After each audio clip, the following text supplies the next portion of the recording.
Hi, here I'm going to show you how to synchronize watches for tactical operations. A lot of modern watches come with multi-band 6, where basically they receive this frequency put out by, it's called the World Atomic Clock.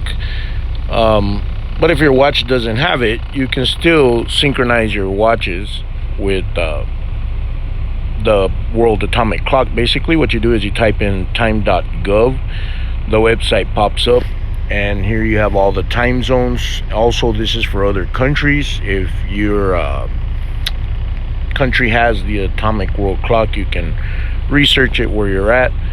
Here I'm also going to take this GShock. These things are like Legos. That one on the left that's got the compass, that is a Sunto compass. You should always carry a compass, guys.